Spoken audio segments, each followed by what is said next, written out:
le côté manuscrit. Et puis, on s'est amusé aussi.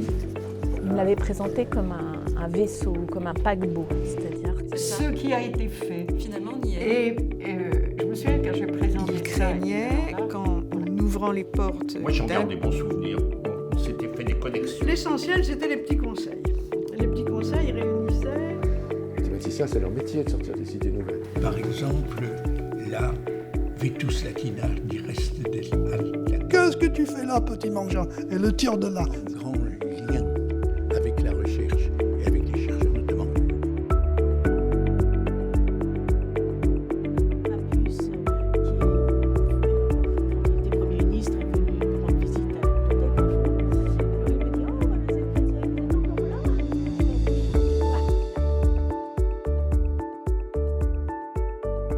Madame Francine Kretzoy, bonjour. Bonjour. Merci beaucoup de nous accueillir à votre domicile. Nous sommes ravis de vous rencontrer dans le cadre de l'enquête concernant Monsieur Petit-Mangin, parce que vous avez eu une présence très dans la longévité au sein de la bibliothèque des lettres de l'École normale supérieure. Alors avant que vous partagiez avec nous cette expérience, nous allons vous demander de nous raconter un petit peu quel a été votre parcours qui vous a amené jusqu'à l'école normale. C'est pas un parcours habituel, parce que je n'étais pas destinée apparemment à entrer dans une bibliothèque. J'ai toujours fréquenté les bibliothèques, parce que dès l'âge de 5 ans, nous avions une très bonne bibliothèque pour enfants à Bucarest, à l'école primaire française, et je n'ai jamais pratiquement acheté de livres, j'ai toujours été en bibliothèque. Mais j'imaginais pas un jour travailler. Bon, par hasard, le hasard de la vie a fait que je suis partie de Roumanie avec seulement ma première partie de bachot en poche.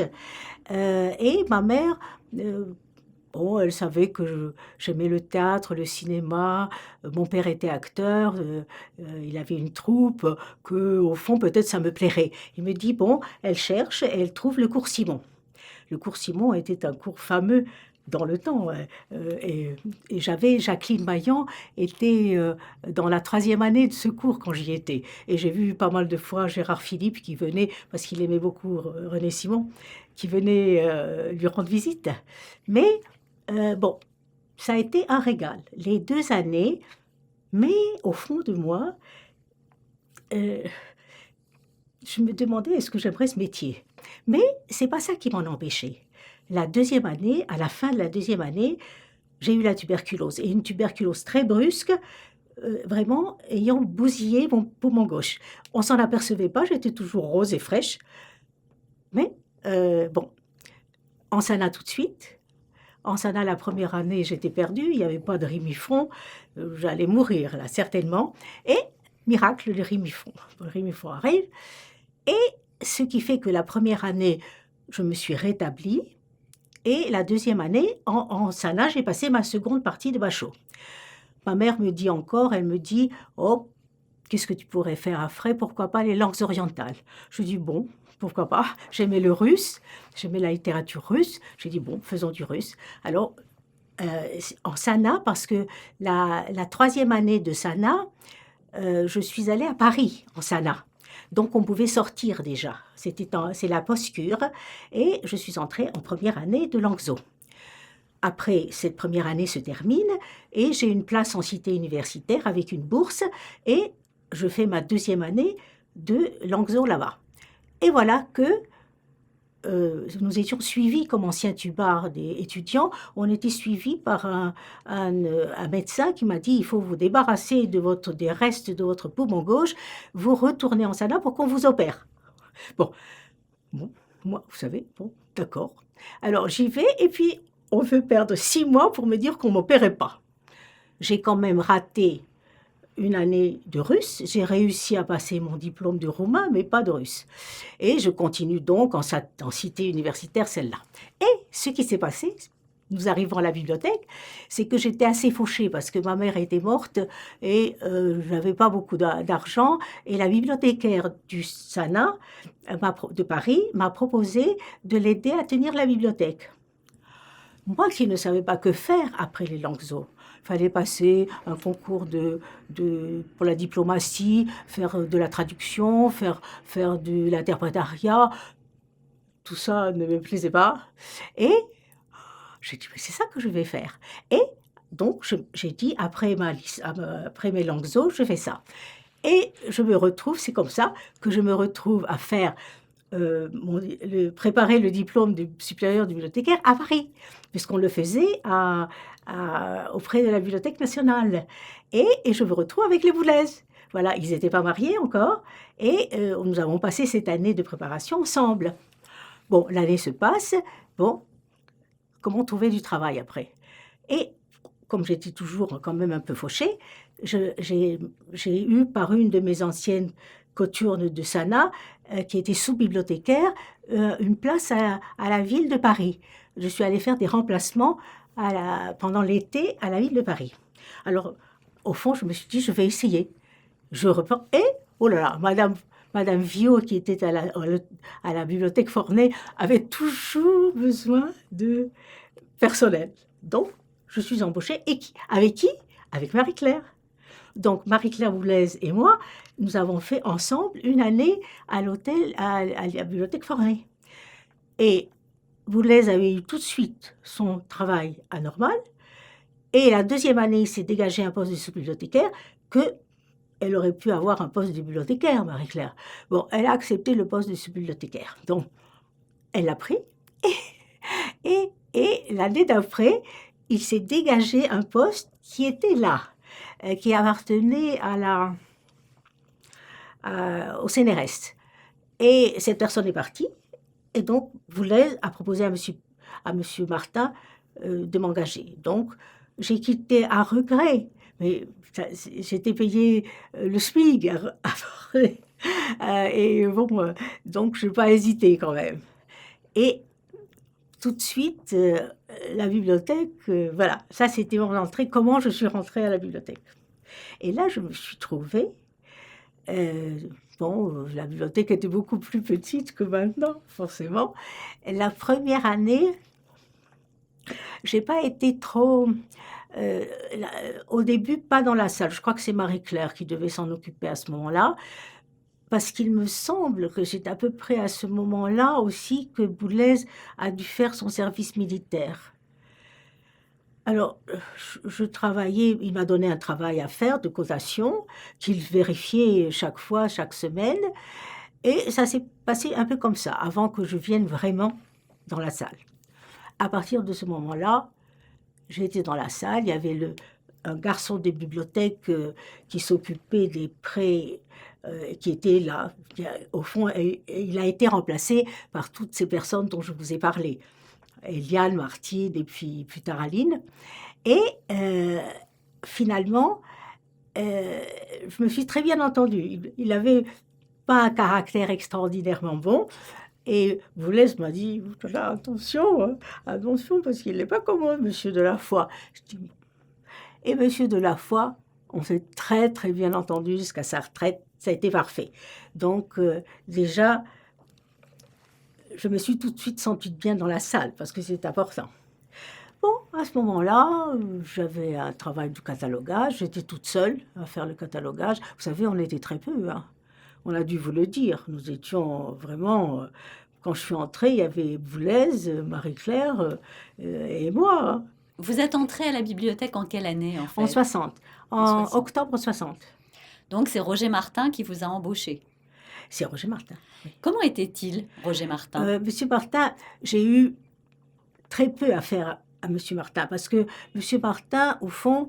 Bon, il était le directeur et de la bibliothèque de mathématiques et mais si vous voulez, il était agrégé de philo et agrégé de mathématiques. Il a eu d'ailleurs après une chaire très particulière, comme ça, de philosophie mathématique. Mais je ne peux pas dire, il venait de temps en temps dire bonjour, mais je ne le voyais pas beaucoup. Mais chaque fois que je l'ai vu, il y a eu des occasions où j'ai été vraiment très étonnée. Par exemple, nous recevions à ce moment-là, on recevait par exemple du matériel. Du matériel, alors il y avait le démonstrateur qui arrivait. En 5 minutes, c'était M. Martin qui démontrait. Et ça m'est arrivé 2 fois ébahi de voir qu'en 5 minutes, c'était lui qui faisait la démonstration. C'était très amusant. Mais autrement, c'est vrai, je ne l'ai pas... C'était Boulez qui était mon chef, Boulez. Donc, à peu près 4 ans se passent. Vous vous rappelez à peu près... Oui, c'est 4 Monsieur ans. Petit-Mangin est entré quand? En 1964. 65. 64. 4.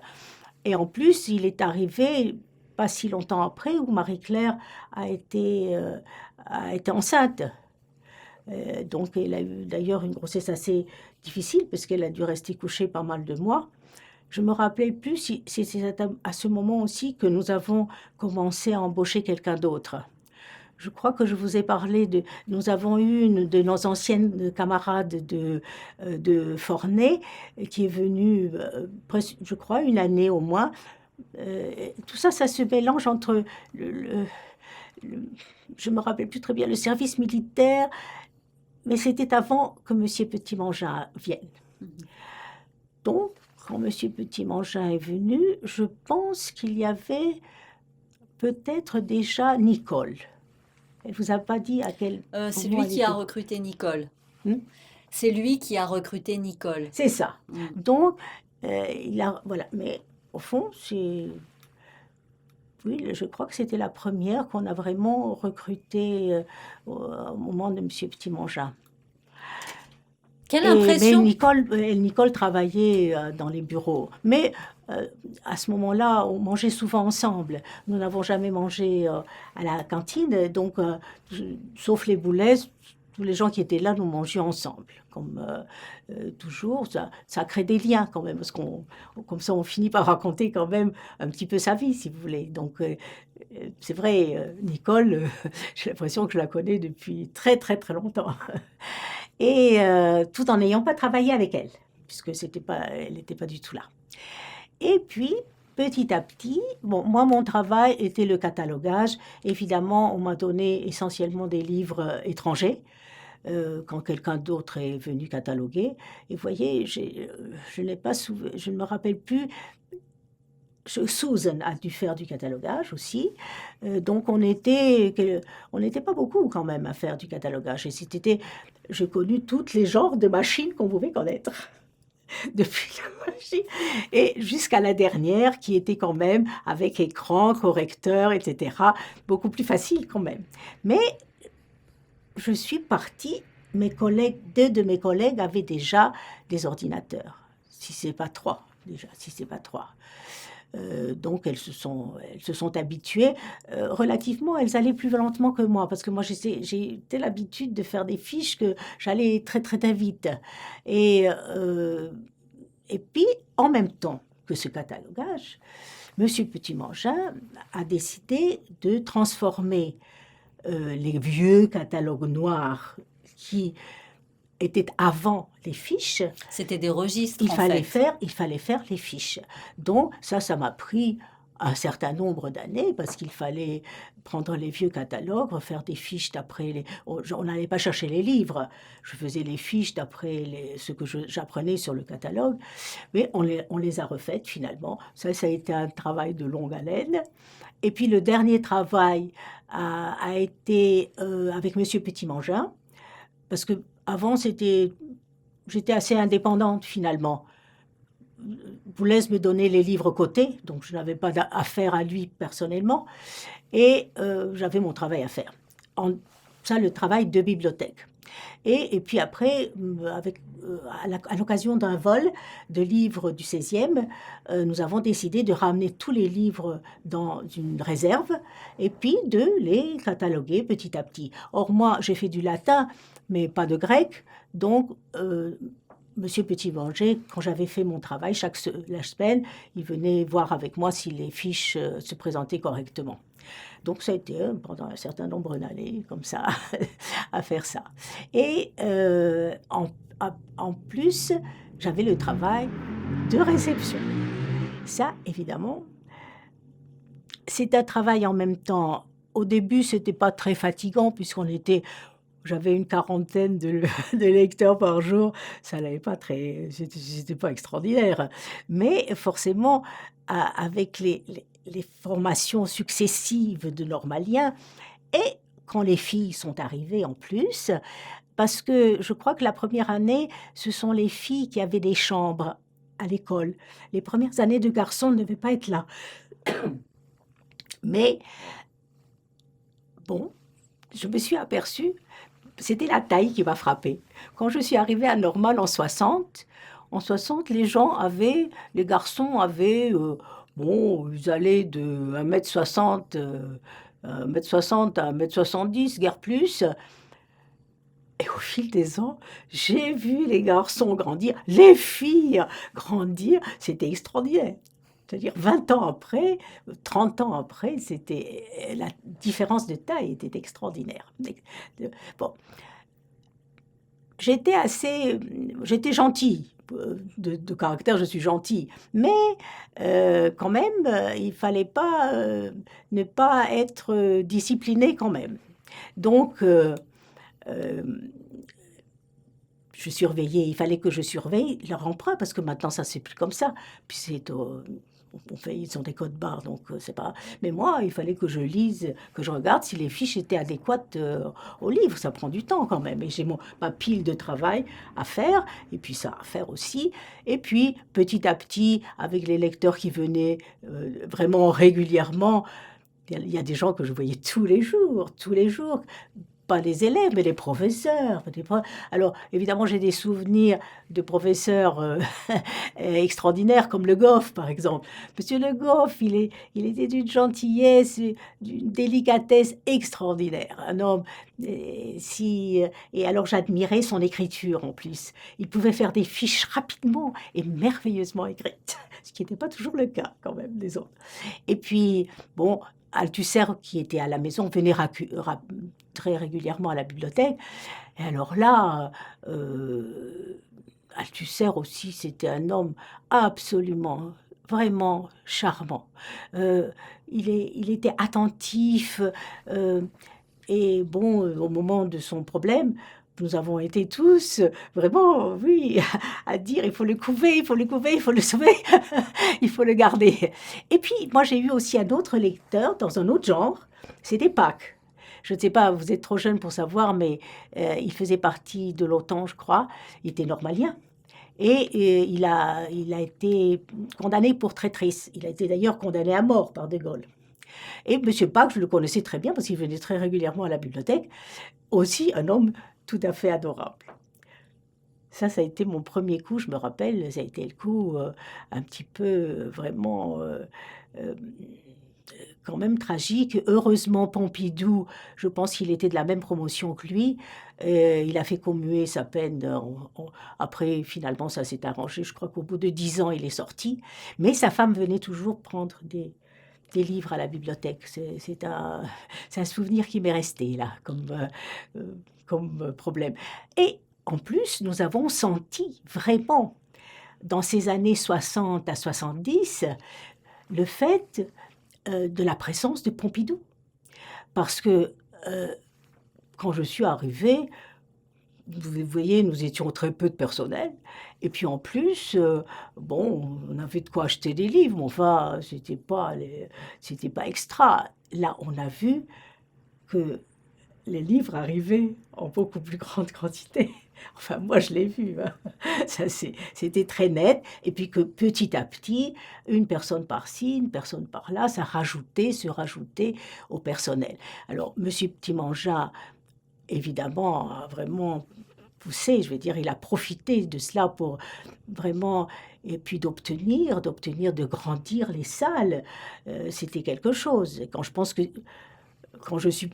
moi je ne l'ai pas vu, mais que nous avons en plus un autre bâtiment, je veux dire que c'est quand même extraordinaire de voir ce qui a été fait, même avant mon départ. Même avant mon départ, on a quand même rallongé une partie de la bibliothèque, même avant. Et bon, alors, c'est vrai que ça me fait, par exemple, quelqu'un comme Fabius, quand il était Premier ministre, est venu rendre visite à la bibliothèque un jour. Alors il me dit « Oh, mademoiselle Kretzoy, vous êtes encore là ?» Je dis « Bah oui, je suis toujours là, je suis toujours là. » Et lui, il avait été un élève qui avait été fameux dans son temps parce qu'il avait fait la tête et les jambes. savez, il s'était inscrit, il faisait du cheval, donc il devait répondre de sa tête, avec sa tête, aux questions et faire des preuves de cheval, Donc il avait réussi d'ailleurs. Alors on le voyait parce qu'on le voyait à la télévision. Alors et lui, c'était un lecteur assez assidu. Et j'ai un lecteur contre lequel j'ai une dent, c'est Benoît-Henri Lévy. Benoît-Henri Lévy qui s'est permis de partir avec plein de livres de la bibliothèque, et non seulement cela, mais ne nous jamais donné un de ses livres. En tant que bibliothécaire, j'étais absolument scandalisée. Tout à fait. Voilà. Bon, autrement, moi, j'étais une personne très exacte. Donc, j'arrivais toujours à temps, mais je partais à l'heure. Ça, c'était déjà... j'avais déjà prévenu les Boulaises, j'arrive à l'heure et je pars à l'heure. C'est-à-dire que il faut... Et nous avons eu c'est comme ça que j'ai connu quand même le caractère de Monsieur Petit-Mangin, que j'ai fini vraiment par apprécier énormément. C'est au début, évidemment, il arrivait jeune bibliothécaire, tellement plus jeune que nous, tellement plus jeune que moi déjà, que il était là et tous les matins, il arrivait à la bibliothèque, il va voir ce qui se passait. Et mon collègue de la foi arrivait en retard, toujours arrivait en retard. Mais moi, et M. Petit-Mangin a commencé, tard là. J'ai dit, Monsieur Petit-Mangin, puis alors moi, j'ai pas la langue de bois quand même. Alors, je ne savais pas comment il allait le prendre, mais je me rappelle que l'échange de vues a été assez... Moi, je parle devant tout le monde. Et je lui dis, qu'est-ce que ça peut faire? Monsieur Petit-Mangin, Monsieur Delafoy arrive en retard 20 minutes, mais il reste 20 minutes après. Moi, je pars à l'heure. J'arrive à l'heure et je pars à l'heure. C'est très utile d'avoir quelqu'un qui part après moi. Et j'ai vu qu'il le prenait bien. Je vais dire, on peut parler... Avec ce nouveau directeur, je peux dire ce que je pense. Bon, il y a eu d'autres moments importants.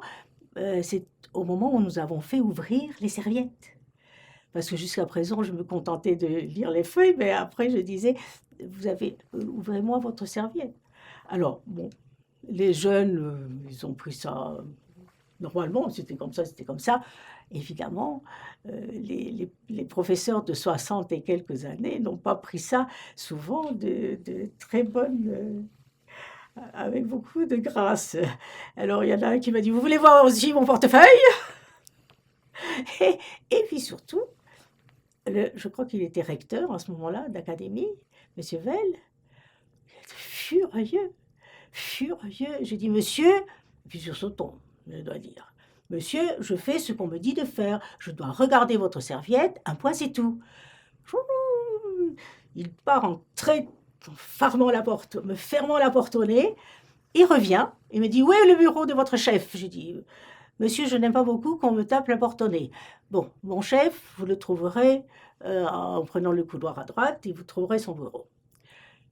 Et c'est là où j'ai vu que monsieur Petit-Mangin, quand il est allé, Monsieur Vell est allé le voir.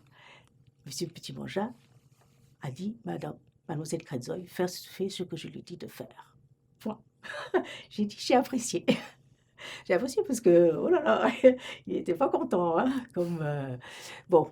Et puis, la grande affaire, ça a été 10 ans après que je sois venue à Normal, c'est-à-dire en 70, le CNRS était en panne d'argent, de personnel, et donc a récupéré le personnel qu'il avait ailleurs. Donc je me rappelle, c'était au mois de décembre, avant la fermeture de la bibliothèque pour les fêtes, je reçois une petite lettre en disant nous vous donnons une liste de postes parce que vous devez quitter la bibliothèque en avril. Ah bon, moi je suis assez philosophe, donc je dis ah bon. C'est pas que ça me faisait plaisir, hein, enfin.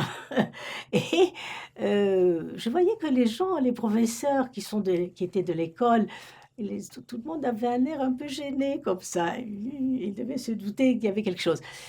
Et je vais voir Monsieur Petit-Mangin en disant, bon, j'ai reçu ça, je me mets toutes les vacances, je vais faire des curriculum vitae, et puis voilà. Il me dit, bon, écoutez, je suis désolée, je vais essayer de faire, vraiment, je vais m'efforcer que vous puissiez rester.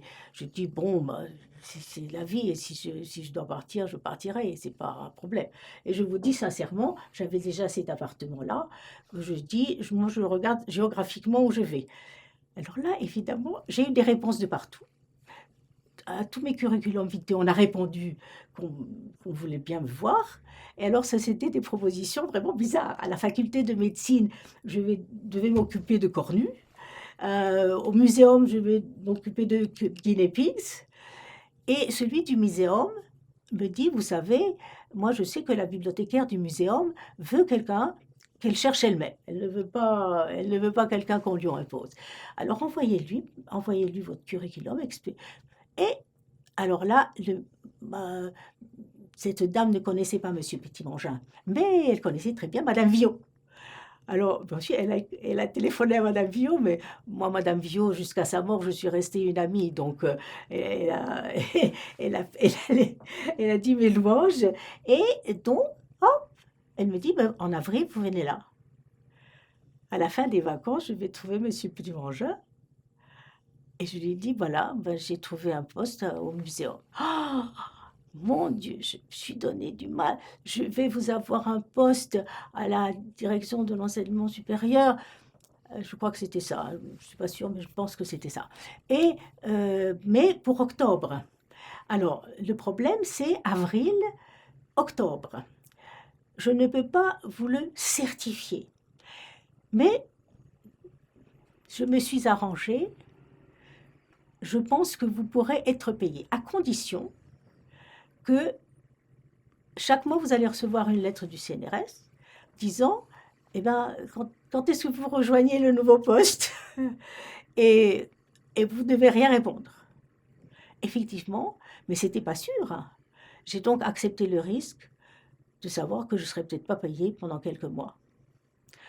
Et finalement, j'ai été payée. J'ai raté une prime du semestre, mais enfin, c'est pas important. Et je me suis retrouvée donc, en octobre à ma place, où je suis restée encore donc 24 ans. Alors, j'en suis très reconnaissante à Monsieur Petit-Mangin, parce que c'était quand même un chamboulement à mon âge. J'avais 40 ans, plus de 40 ans, c'était pas rigolo d'aller ailleurs de nouveau. Voilà, ben, vous posez d'autres questions. Puis vous aviez votre place. Vous aviez votre place dans cette bibliothèque, dans cette équipe. Et c'est difficile de recommencer à zéro. C'était pas... Bon, moi, je suis quelqu'un d'adaptable, heureusement, donc je me serais débrouillée. Hein, mais c'était pas pareil. J'avais vraiment des amitiés. Les Boulets sont devenus de très chers amis. Donc, et puis mes collègues aussi, comme je vous dis, j'ai gardé des relations avec beaucoup d'entre elles. Mais j'ai gardé aussi des relations avec mes précédentes camarades de Forney aussi. Avant qu'ils déménagent à Sens, j'ai eu pas mal de... on s'écrit toujours, je veux dire, et ça fait un nombre d'années respectable, 36 ans. Mais c'est vrai que j'étais chez moi dans une espèce de petit cocon. Je ne peux pas dire, moi, ce travail, je l'aurais fait gratuitement. Je veux dire que si j'avais été milliardaire, je sais que j'aurais créé des bibliothèques, j'aurais travaillé dans une bibliothèque. Au fond, je faisais un travail pour lequel j'étais payée. Et puis finalement, qui m'était donné. Hein. C'était quand même très agréable. Ça aurait été un peu différent si j'avais été dans une bibliothèque municipale. Parce que pour me faire de l'argent, pendant 10 ans, de 60 à 70 d'ailleurs, j'ai tenu une bibliothèque d'usine à Versailles, le jeudi, qui était mon jour de congé. Donc je partais le jeudi après-midi et j'ai fait d'ailleurs, c'était dans le bureau de l'assistante sociale et j'ai eu deux assistantes sociales pendant les 10 ans et sont devenues, une est devenue une très chère amie, elle était beaucoup plus âgée que moi, et elle était aussi sculptrice. Et finalement, c'était intéressant aussi je choisissais les livres, je cataloguais, je conseillais les ouvrières. C'était une ouvrière de lampes électriques Philips à Versailles et elles étaient c'était des femmes qui lisaient. Et c'est énormément de femmes. C'est quasiment, probablement qu'il faut des petits doigts, je ne sais pas, c'est délicat. Et donc c'était très agréable.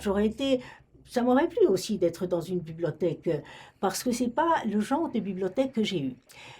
J'en ai profité parce que j'ai beaucoup lu de littérature étrangère. Je peux dire que j'ai lu tout Tchekhov, tout Tolstoï, une partie de Dostoïevski, et Tourgueniev. Je veux dire, j'ai continué à faire mon russe comme ça, à lire en russe, et puis de la littérature italienne contemporaine, de la littérature anglaise du 19e, essentiellement plutôt, mais j'ai toujours lu en bibliothèque. Je ne suis pas allée dans une bibliothèque municipale. Et je peux vous dire que depuis que je suis à Cachan, j'ai une bonne bibliothèque municipale et je vois un autre genre de littérature. C'est tout à fait autre chose.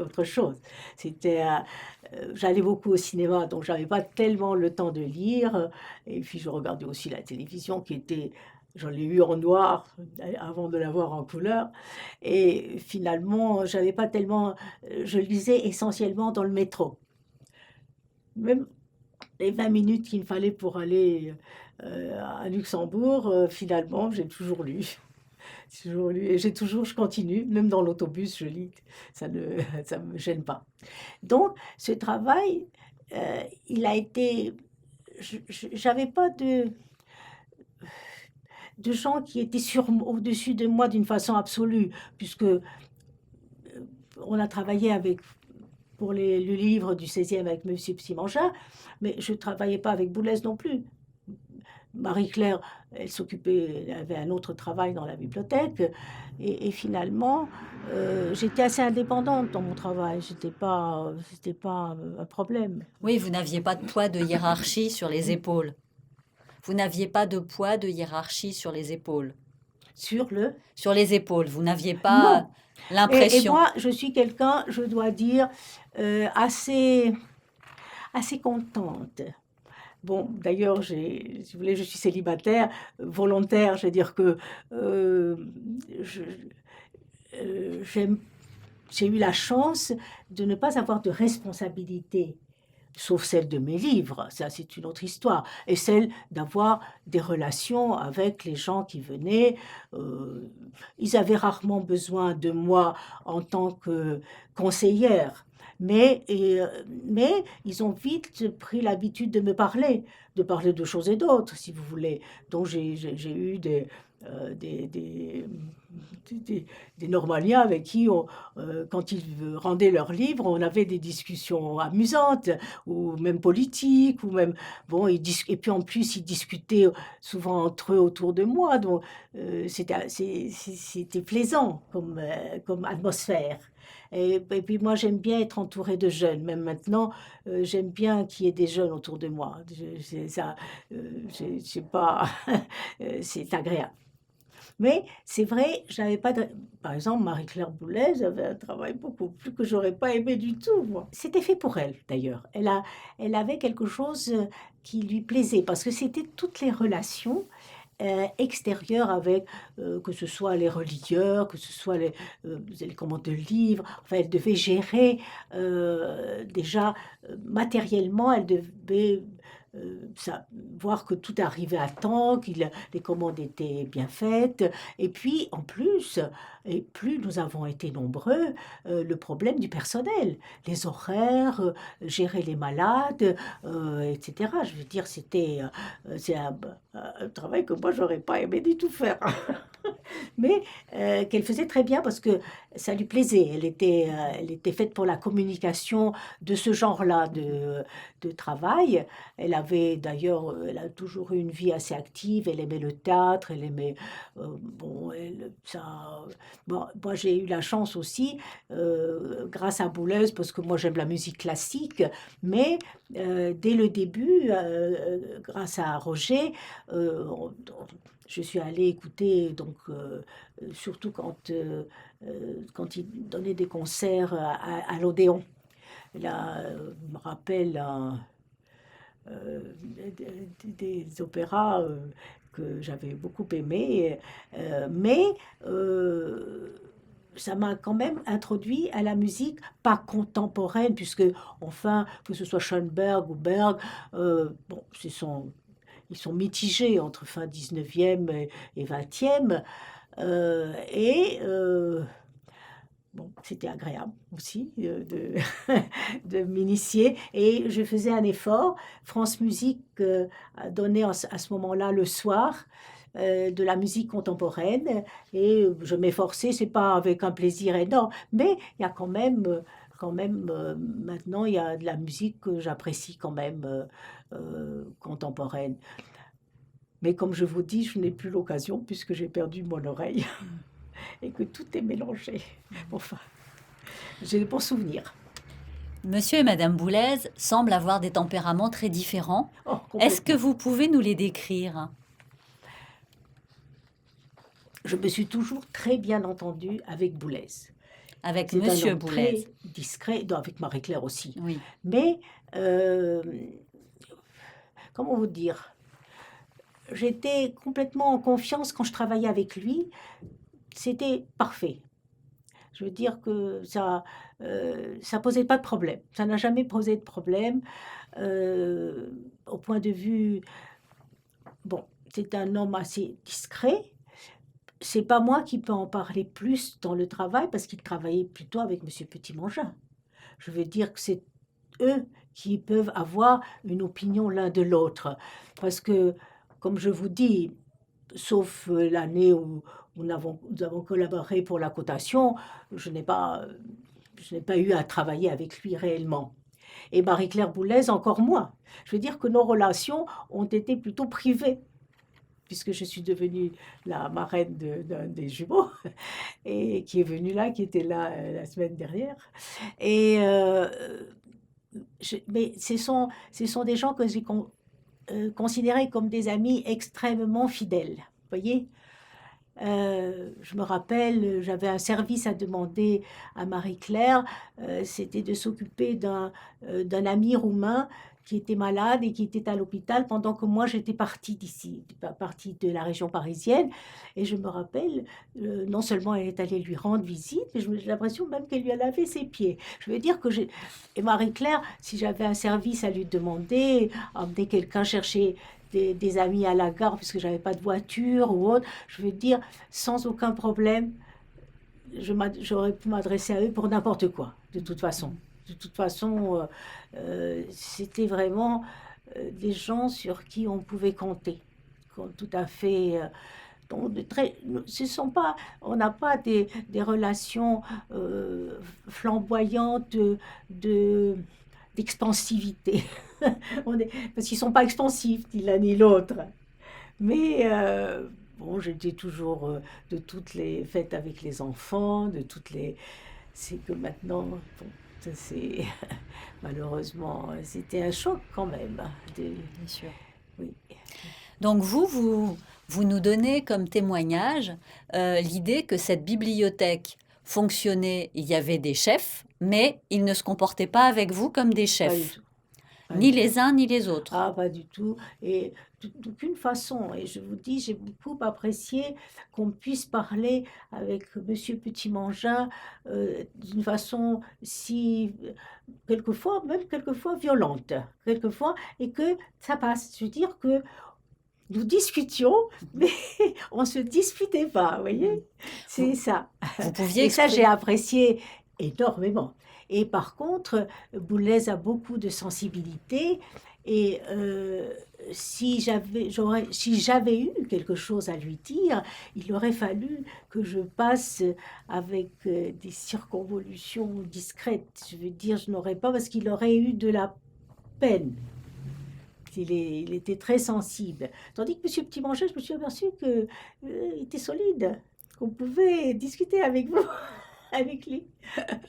Comment vous le décririez comme chef et comme personne? Quel Moi, portrait pour de moi, lui vous il a été feriez? un chef idéal parce que, en fin de compte, non seulement j'ai rien à lui reprocher, mais au contraire, je veux dire, j'ai pas eu de problème. Il a toujours fait attention à ce que ma carrière puisse. Moi, je n'étais pas ambitieuse, je ne suis pas allée plus loin que la maîtrise, j'ai pas. Mais bon, il s'est toujours arrangé pour que ça aille bien. Je veux dire, non, ça a été un chef vraiment très, pour moi, l'idéal de chef. Tout à fait pour moi. Absolument, oui. Sûrement. Et Boulez, dans son genre, comme bibliothécaire, a été aussi un bon bibliothécaire pour moi. C'est-à-dire que si j'avais eu un problème quelconque pour la bibliothèque, je pouvais le résoudre avec lui. Il n'y avait pas de problème aussi. C'était d'avoir... ah oui, c'est pour ça que j'aurais été ennuyée de quitter cette bibliothèque, parce que c'est pas toujours que l'on se trouve avec... Et puis j'ai eu des collègues absolument, vraiment charmantes. Et les garçons aussi, les garçons de bibliothèque. Et vraiment un souvenir très, très ému de cette bibliothèque. Absolument. Est-ce que vous pouvez nous parler de 1968? Alors, qui n'a pas été tout à fait 1968. Ça s'est déporté un petit peu. Tout à fait. Alors moi, lâchement, je me rappelle le jour où je suis arrivée rue Gay-Lussac, parce que j'y passais. Bon, lâchement, j'ai pris mon congé. Je suis partie faire un grand tour d'Espagne et de Portugal. Bon, je suis partie au moment où ça commençait à être très ennuyeux, parce que les banques ont commencé à plus avoir d'argent. Nous avions une grande épicerie là, et heureusement qu'elle nous connaissait par cœur, ce qui fait que elle nous donnait les choses à crédit, vous voyez, parce qu'on n'avait plus d'argent. Et ça m'a servi d'ailleurs, parce que moi j'étais à la poste, de prendre une banque après. Parce que les banques, on arrivait quand même à avoir, si on était client, à avoir de l'argent. Mais moi, mon voyage était payé, donc sans argent, je suis partie. Donc, et quand je suis revenue, finalement, ça s'est arrangé. tout le problème était arrangé. Par contre, à la bibliothèque, ça a été plus tard. Alors ça a été très amusant. Moi, j'ai été très gaulliste. J'ai été gaulliste depuis la guerre, puisqu'on était très politisé dans la famille. Et moi, je crois que je suis la seule personne que je connaisse qui a entendu l'appel de juin 40, c'est vous dire, à la radio. C'est vous dire, parce qu'on écoutait Radio Londres à Bucarest. Donc, bon. Alors, bien sûr, quand ça s'est passé, voilà, j'ai voulu affirmer sans faire des histoires, mon adhésion à De Gaulle, et je me rappelle que je m'étais fabriqué une grande croix de Lorraine en espèce de satin rose. L'école était quand même en une sorte d'ébullition. Je dois dire que personne ne m'a empêché d'entrer. Moi, j'ai dit à M. Petit-Mangin, je viens travailler tous les jours et je laisse la bibliothèque ouverte. Je ne veux pas qu'on ferme la porte. M. Petit-Mangin a été d'accord. Il ne m'a pas dit, vous fermerez la porte. Et j'aurais été bien ennuyée parce que c'était pas mon idée. Et effectivement, je l'ai laissée ouverte. Oh, alors, moi, ces élèves-là qui étaient là, je les connaissais bien, puis ils m'aimaient bien, et puis moi, je les aimais bien. Mais ils ont été obligés de faire un piquet de grève. Alors, ils ont installé une grande table à l'extérieur. Moi, j'ai laissé la porte ouverte. En fait, il empêchait les gens d'entrer, mais moi, j'avais dit au lecteur, vous entrez par la porte à droite et pour la porte à gauche, et puis c'est tout, c'est fini. Et donc, on a continué à fonctionner comme ça pendant ce moment-là. Je n'ai pas été, enfin, je n'ai eu que les on-dit, parce qu'on a ouvert la bibliothèque, il y a eu mais au fond, c'était pas grand-chose. Ils n'ont pas fait grand-chose à la bibliothèque à ce moment. Et les Boulez, encore une fois, ils ont fait ce que j'aurais pas fait. Moi, j'avais mes vacances à ce moment-là, au mois d'août. Eh bien, pour que ces élèves qui avaient fait la grève de l'agrégation la passent en fin septembre, en octobre, ils sont restés au mois d'août pour que la bibliothèque soit ouverte. Moi, j'étais plus sévère quand même. J'étais pas contente quand même. Surtout quand même, c'était des privilégiés. on est privilégié. Alors, j'ai eu, moi, un de mes... le seul que j'ai vraiment connu, c'est Monsieur Bousquet, le directeur de directeurs. l'école. Et vraiment, on s'entendait très très bien. Il était aussi, lui, c'était un homme charmant, agréable. Vraiment, c'était moche de lui...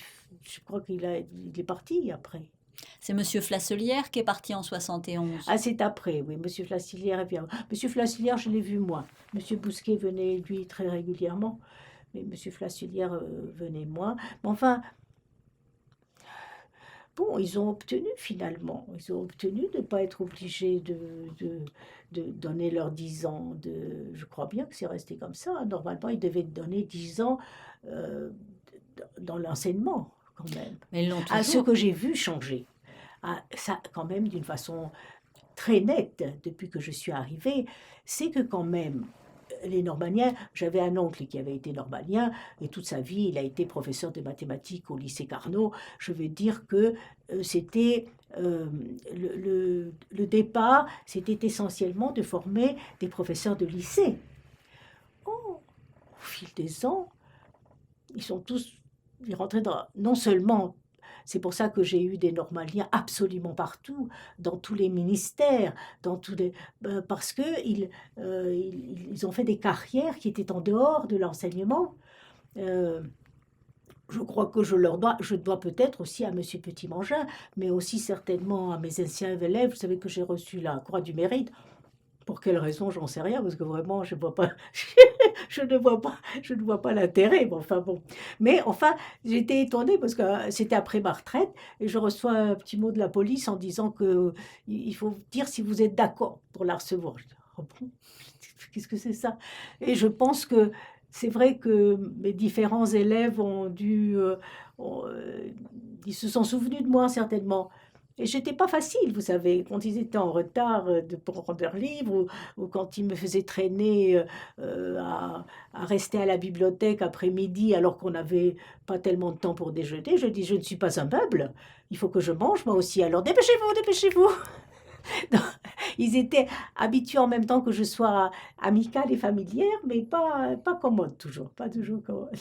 Mais quand même, je pense qu'ils avaient un bon souvenir de moi, ça c'est sûr. J'ai pas, c'est comme une espèce de famille, même si maintenant, mais c'est extraordinaire de voir des gens que j'ai connus. Maintenant, Carmona, je l'entends sur Hier Soir, ou je veux dire, ils écrivent dans les journaux, ils font de la politique. Il faut dire que c'est assez drôle de se souvenir d'eux quand ils étaient élèves. Et puis, il y en a qui, vraiment incroyables, comme M. Privot, qui, même après, est venu pratiquement tous les jours à la bibliothèque. Jusqu'à ce que je parte, je l'ai vu dans les salles. C'était extraordinaire, la fidélité. Et même, j'ai eu un normalien qui avait 100 ans, j'ai oublié son nom. Et qui venait, je me rappelle, il venait avec, il était veuf, il venait avec ses provisions et il passait à la bibliothèque. Il avait 100 ans. 100 ans. Son nom m'échappe. J'ai une mauvaise mémoire, comme je vous ai dit. Mais alors, celle des noms, c'est horrible. C'est horrible. J'ai encore une mémoire des chiffres, mais des noms. Les noms, c'est. Je dis, moi, comment il s'appelle? Comment s'appelle ce normalien? Comment il s'appelle? J'oublie. Quelles conséquences y a-t-il eu à la bibliothèque avec l'arrivée des filles? L'arrivée des filles. Les filles, quand l'école est devenue mixte. Enfin, c'est bien. Oui. Je veux dire que... Mais vous avez eu beaucoup plus de travail. Il n'y avait aucun particulier. Comme je vous dis, j'ai l'impression que les premières années venaient, les filles, elles étaient en première année quand elles venaient. Il me semble que les garçons étaient plus tard. Je ne sais pas pourquoi. Ça m'a paru bizarre, mais enfin, peut-être que ça... Bon, en tout cas, non, elles étaient très agréables. Je n'ai pas eu de problème. Pas de problème. Et certaines d'entre elles sont devenues... il y en a au moins 2 qui étaient après M. Petit-Mangin.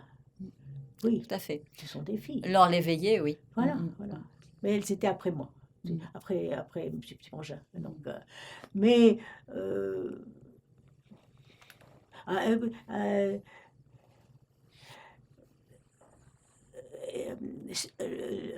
l'écrivain Schmitt, c'est Éric Emmanuel Schmitt. Je l'ai eu, mais tout à fait quand moi je partais. D'après son âge, j'ai dû la voir quand même, au moins la dernière année où j'étais là. Parce que je l'aime bien, je dis, ça m'émeut de savoir que je l'ai eu à l'école comme élève. Puis sur la chaîne Histoire, il y en a quand même pas mal qui parlent. Quand même, ils sont, dont un qui, voilà, son nom m'échappe, dont un qui faisait le piquet de grève. Qui faisait le piquet de grève. Je m'en souviens. Mais bon, finalement, ça s'est très bien passé. Ils ne m'ont jamais empêché de rentrer dans la bibliothèque. Je veux dire, je crois que ça ne leur serait pas venu à l'idée de m'empêcher d'entrer, oui. Tout simplement. Mais enfin, bon, c'était... Donc, je peux dire que je n'ai pas eu de désagrément avec les élèves. Pas du tout. Et les professeurs, parce que pour moi, c'est des élèves qui sont devenus... Et puis les anciens aussi. Les anciens, Monsieur Dumézil, par exemple, je l'ai connu aussi. C'était un monsieur déjà, pas tout jeune quand je suis arrivée à la bibliothèque. Et il est venu très longtemps aussi. C'était très...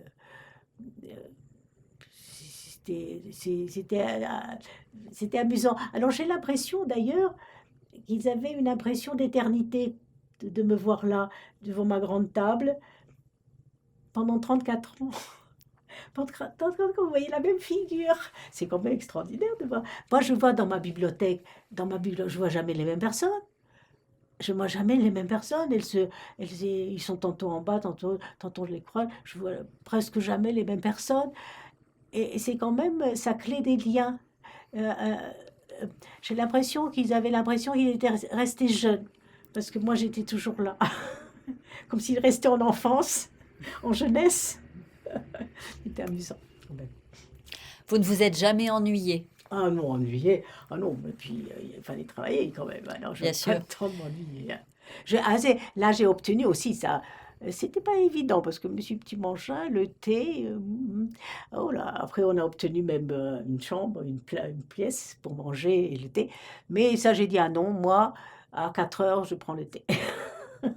Donc, on a pris le thé. On a pris le thé, donc j'ai toujours pris le thé à 4 heures. Enfin, ça durait une petite demi-heure. Mais le reste du temps, et c'est là où je me suis aperçue par mes collègues, combien ces filles et ces garçons travaillaient bien. Vraiment avec conscience. Nous avons eu une ou deux moutons noirs qui sont partis. Parce que je pense qu'ils ne supportaient pas de ne pas travailler quand les autres travaillaient. Je pense que ça les énervait en plus. Donc c'est resté très peu. Et je vois, c'était des gens pas payés. Vraiment, la plupart des gens qui travaillaient, que ce soit Anne Carrier, ouais, ils ne gagnaient pas des 1000 et des 100. Eh bien, je vous assure que ça ne serait pas arrivé à l'idée de pas mal travailler. Vous voyez, j'ai admiré, je me suis dit, mais quand même, tout le monde est courageux quand même. Naturellement, Monsieur Petit-Mangin toujours là, les Boulez toujours là. Vraiment, les Boulez, je crois qu'il n'a jamais manqué de sa vie. Moi quand je manquais, c'est que j'étais opérée. Chaque fois, il a bien fallu quand même. Mais je dois dire que vraiment, les gens ne se mettaient pas malades. Bon, ça veut dire aussi qu'ils étaient heureux. Parce que je pense que c'est ça. Bien sûr. Que finalement, d'aller à la bibliothèque, ce n'était pas une punition. C'était au contraire un moyen de voir des amis, de parler, d'avoir une relation humaine avec les gens quand même. Ça c'est, je ne sais pas si c'est resté comme ça, mais de mon temps, ça a été comme ça. Oui. En fait, vous étiez très attaché à cette bibliothèque, comme Monsieur Boulez, au point que, après votre retraite, vous avez continué à venir travailler bénévolement. Discrètement, parce qu'on n'a pas trop le droit, vous savez. Mais bon, comme lecteur de la bibliothèque, lectrice, on pouvait venir de toute façon. Et j'avais commencé à dépouiller faire des fiches sur des revues allemandes. Et donc, il m'a fallu presque 9 ans en y allant 2 fois par semaine, 2 ou 3 heures, vous voyez, le matin. Je m'occupais à ce moment-là de mes petits-neveux. Et comme retraitée, je me suis occupée beaucoup de mes petits-neveux. Jusqu'à il y a 3 ans, je me suis vraiment impliquée dans 3 de mes petits-neveux. Beaucoup, depuis qu'ils avaient l'âge de 2 ans jusqu'à 15. Oui. C'était donc même 17, 18 pour l'un d'eux. Parce que je faisais des langues avec eux quand je n'ai plus fait autre chose, j'ai fait des langues. Et bon, dont je me suis occupée. Mais vraiment, oui, moi je serais restée travailler. C'était pas physiquement, c'était pas. J'ai été aussi très. Il fallait me donner un bon fauteuil. Je n'ai jamais. Voilà, il fallait que j'ai un bon fauteuil bien élevé pour que je puisse taper sans me fatiguer le dos. Et c'est vrai, je n'ai jamais eu mal au dos après mon travail quand même, parce que j'étais tout le temps en train de taper à la machine quand même pendant Bien sûr. tous ces temps-là. Et d'ailleurs, c'était très bien pour les doigts, ça m'empêchait d'être trop, de trop rhumatisante. Et finalement, moi, je serais restée travailler 10 ans de plus, pourquoi pas. C'était obligatoire de travailler jusqu'à 65 ans. Et moi, à cause de mes 2 ans d'art dramatique, de mes 4 ans de Sana et 4 ans de cité universitaire, je suis arrivée à travailler à 29 ans, ce qui était très tard. Donc il a fallu que j'aille. Je n'ai perdu parce que heureusement, quand j'étais à la cité universitaire, l'assistante sociale m'a dit vous recevez une bourse, vous payez, vous inscrivez, si vous voulez, à la sécurité sociale. Donc, je n'ai manqué que de 6 mois. Sinon, il fallait que je travaille jusqu'à 65. Et moi, je ne sais pas si aujourd'hui c'est permis, mais j'aurais travaillé plus si c'était permis. Ça, c'est sûr. C'est sûr. Voilà. Voilà. Et le catalogage, vous n'avez jamais trouvé que c'était trop répétitif? Non, non, non, non. Parce que les livres vous intéressaient, en fait. Non. D'abord, ils étaient très variés, de toute façon. De toute façon, j'avais toutes sortes, parce que, et puis même, il fallait que je fasse des efforts, parce que les fiches, il fallait que je les fasse en lettres, en lettres latines. Et donc le russe, l'arabe, il fallait que je translittère. Alors, la bibliothèque, j'ai quand même profité d'une première année de chinois, avec le normalien qui a créé qui avait fait ce cours. Après, j'ai travaillé toute seule.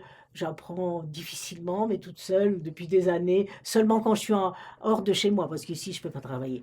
Mais bon, ça m'amuse de faire du chinois. Et puis, j'ai fait également, la mosquée n'était pas très loin, et j'ai allé à 6 heures en sortant de la bibliothèque, je suis allée faire une année d'arabe. Après, j'ai aussi pris les livres de Langzhou que j'ai fait toute seule. Mais l'arabe était tellement plus facile que le chinois que j'ai laissé de côté l'arabe. Je ne peux pas faire les deux. Et tout ça avec une mauvaise mémoire. Vous aviez vraiment, vraiment un don pour les langues. Mais c'est vrai que ça m'est assez facile, même Vous l'accent. Vous connaissiez le roumain, vous avez fait des études de russe. Oui, oui. Et quelles sont les autres langues avec lesquelles Bon, vous vous êtes l'anglais, c'est ce que je sentie? sais le plus. Bien Je veux sûr. dire que c'est l'anglais. Et en plus, je regarde tous les films en version originale. Et puis, j'ai toujours un livre anglais sous la main. Je veux dire, l'anglais, c'est vraiment la langue. Le roumain n'est pas ma langue maternelle. Et donc, j'ai beaucoup appris au Langzhou. Parce que jusqu'à 10 ans, je n'ai pas parlé le roumain du tout. Mon père me parlait le français, ma mère était française, j'étais à l'école française, après j'étais au lycée français, et on était obligé quand même de prendre le roumain en première langue, bon, en langue accessoire. Et donc c'est là où j'ai un peu commencé à voir la grammaire roumaine, etc. Donc je ne fais pas de faute de grammaire, mais c'est pas ma langue maternelle. C'est-à-dire que je ne parle pas facilement. Bon, quand je suis en Roumanie, ça revient bien sûr, mais c'est vraiment le français qui était ma langue maternelle, donc c'était pas pareil.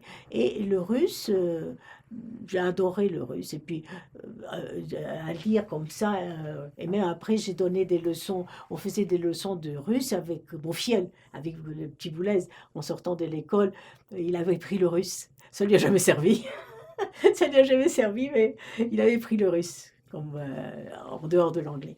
Comme ça. Son frère avait pris l'allemand et puis il avait pris le russe. Donc le russe, c'était un plaisir, un plaisir de voir. Puis l'italien, j'ai beaucoup lu à l'école, beaucoup de livres modernes italiens, de littérature moderne. et assez facilement, et même ceux qui étaient de siciliens, parce que ça ressemble plus au roumain, Ah, d'accord. curieusement. Curieusement, c'est beaucoup plus proche du roumain. Et je me rappelle que je n'avais pas trop de difficultés à lire les auteurs de Sicile. Comme, Et l'allemand, parce que l'allemand est une langue très représentée à la Bibliothèque des voilà. Lettres. Alors l'allemand, j'avais jamais fait d'allemand. Je me suis dit quand même, il faut un peu que je vois un peu quand même faire quelque chose. Alors j'ai pris une méthode, j'ai trouvé les contes de Grimm en allemand à la bibliothèque et j'ai acheté des contes de Grimm en version complète et j'ai lu pendant plus d'une année, j'ai lu absolument côte à côte, comme j'avais fait les premières années de russe, c'était la méthode au Langso. On avait la fille du capitaine en russe et en français au même point. Et j'ai d'ailleurs adopté ce système avec mes petits-neveux aussi. Et donc, c'est Harry Potter, bon, enfin c'est la même chose. C'est la même chose. Et finalement, en lisant les deux, je suis quand même arrivée à la fin de cette série à pouvoir lire Hermann Hesse. Mais je ne m'y suis pas tenue. Quand on ne s'y tient pas, on oublie. Mais je suis quand même capable quand il y a des traductions d'opéra et tout ça, je comprends quand même, je veux dire, bon. Puis c'est quand même, l'anglais me permet, c'est une langue saxonne, donc quand même, ça me permet de retrouver, quand même de retrouver. De même, quand je cataloguais des livres, on en a eu même quand même, je pense, finlandais, pas finlandais, suédois. Le suédois, par exemple, il y a vraiment que deux langues que j'ai, et c'est dommage, parce que j'aurais pu l'apprendre quand j'étais en Roumanie, c'est le hongrois. Le hongrois est une langue complètement différente et qui se rapproche du finlandais, du finnois. Donc, c'était assez intéressant parce qu'ils ont les mêmes sonorités. Vous voyez, une espèce de sonorité particulière. Et nous avions deux bonnes hongroises à la maison. Mais mon père, vous savez, très nationaliste, quand il a vu qu'à 5 ans, je parlais le hongrois, il les a renvoyées. Alors ça a été mon regret. En plus qu'elles étaient très gentilles. Et j'ai naturellement oublié, bon, ce qu'on peut savoir à 5 ans, bien sûr. C'était pas énorme. Mais après, j'ai beaucoup lu en français. J'ai beaucoup lu. Et vous voyez, je vous dis, je n'ai rarement eu des livres à moi. J'ai emprunté des livres à mes amis et j'ai eu les livres de cette bibliothèque qui était très riche. Pour les enfants, c'était parfait. Et j'avais la semaine de Suzette que j'allais acheter chez le libraire toutes les semaines. Mais à part ça, je n'achetais pas de livres. Oui. Puis on avait beaucoup d'argent, donc mon père avait un métier qui était fluctuant, comme dit l'autre.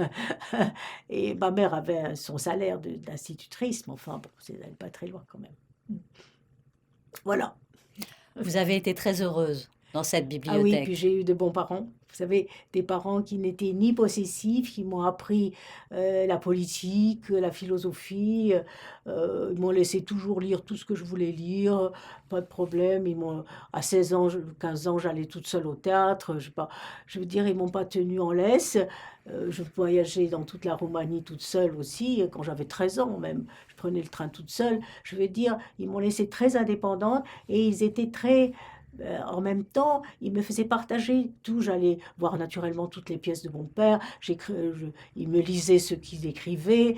Ma mère m'emmenait au cinéma. Alors chacun avait sa spécialité. Ma mère détestait les dessins animés. Mon père adorait ça. Il aimait aussi beaucoup Buster Keaton. Alors là, avec lui, j'allais au cinéma, mais quand j'avais 5 ans déjà. Et ma mère m'a emmené déjà voir des vrais films à 8 ans. À 8 ans, je voyais des vrais films. Donc j'ai eu des parents extraordinaires que j'ai perdus parce que je n'ai pas vu mon père pendant 17 ans. Je suis partie de Roumanie, j'avais 18 ans et je n'ai eu la possibilité d'y retourner parce que si je ne partais pas, je devenais roumaine, je ne pouvais plus partir. Or, j'ai fait des études en français. J'étais destinée à faire mes études en France, pas ailleurs. Et ma mère s'est sacrifiée, elle est restée avec moi et elle est morte assez vite après. Donc, ce qui fait que j'ai été indépendante. J'ai eu une très gentille famille française. cette famille française a été évidemment une grande aide. C'est pour ça que je suis très attachée à tous mes petits-neveux, leurs enfants, les arrière-petits-neveux. J'en ai beaucoup, beaucoup, beaucoup. Et j'en ai très peu de Roumanie. Il n'y a pas de naissance. J'ai une petite nièce en Roumanie et 2 petites nièces en Amérique et 2 petites nièces en Australie, vous voyez, très peu, alors que la famille française, elle est pléthorique. Ah oui, ça, et même les jeunes, je suis plein de courage, ils ont 2, 3 enfants, des jeunes, c'est incroyable. Votre passion du cinéma vous a fait... Est-ce que vous avez fréquenté le ciné-club à l'école? À l'école, non, pas du tout. Non. J'allais à mon ciné-club de la rue d'Ulm. Vous alliez à la oui. cinémathèque plutôt? J'allais à la cinémathèque toujours. D'accord. Je ne suis plus allée quand elle a déménagé, bien sûr, parce que je suis allée vraiment très longtemps à la cinémathèque. Je regardais toujours les programmes et j'allais vraiment, j'ai une assez bonne connaissance de ce qu'on a fait avant 30 et quelques, parce que c'est assez... c'est Bon, quelquefois, je tombe à la télévision sur des vieux films, de temps en temps, que je revois, souvent je revois. Et puis celui-là, il est très intéressant, mais il donne en ce moment, il donne toute une série de films avec Michel Simon. De temps en temps, il donne des vieux films aussi à mon ciné-club. Il est très bien. Est-ce que vous aimeriez rajouter quelque chose à votre témoignage, à vos Je souvenirs? n'ai pas assez parlé. Je crois que j'ai été déjà bien bavarde. D'accord. Alors, on va terminer l'entretien avec un petit questionnaire.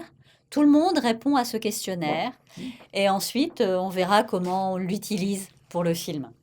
Alors, je vais vous poser des questions qui demandent une réponse très brève. Un mot pour définir vos années de formation avant d'entrer à l'école. Sauf les langues qui ont été très agréables, pour lesquelles je n'ai eu aucune difficulté. En fait, l'année du diplôme supérieur de bibliothécaire, ça m'a servi à bien faire les fiches. Et pourtant, à l'examen, j'ai écrit très très mal. Je n'aurais jamais pu faire ce métier si j'avais dû écrire à la main. J'ai une écriture absolument illisible. J'ai été une fois, j'ai raté mon bachot à la philosophie parce que mon père est allé voir, et c'était justement pour ça que je n'ai pas eu ma seconde partie à Bucarest. Et le professeur a dit, il a montré à mon père, regardez, il y a 4 pages, elles sont illisibles. Et heureusement. Donc. Par contre, bon, moi, ça a été très agréable. Bon, sans problème. D'abord, c'est passé tellement vite. C'est une année scolaire très rapide. C'est pas un problème. Un mot pour définir Monsieur Petit-Mangin. C'est quelqu'un de très droit et de très... pas toujours facile. On sent qu'il est un peu timide quelquefois, donc peut-être il faut le connaître pour que l'approche soit plus facile. Mais c'est quelqu'un de bien. Un mot pour refléter votre vie à la Bibliothèque des Lettres. C'était un plaisir. C'est pas un travail.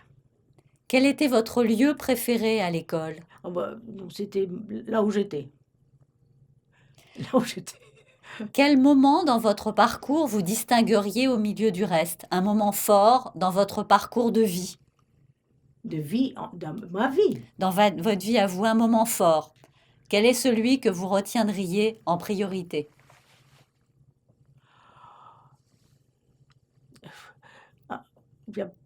Je ne peux pas avoir un moment fort parce que j'ai eu un moment fort, c'était la maladie, la tuberculose. Ensuite, les études de russe. Et puis, le travail à la bibliothèque. Je veux dire, chacun a été un moment très important. Je ne parle pas du fait que j'ai dû trimer pour avoir cet appartement. Mais de toute façon... également, parce que j'aurais pas pu le faire en restant à Forney, j'ai été payée 3 fois plus. Donc j'ai mis tout de côté pour, pour pouvoir arriver. Mais à part ça, bon, ça c'était un socle. C'est un socle tout simplement matériel, sans beaucoup d'importance, mais commode. Si vous deviez poser une question à Pierre Petit-Mangin, laquelle serait-ce?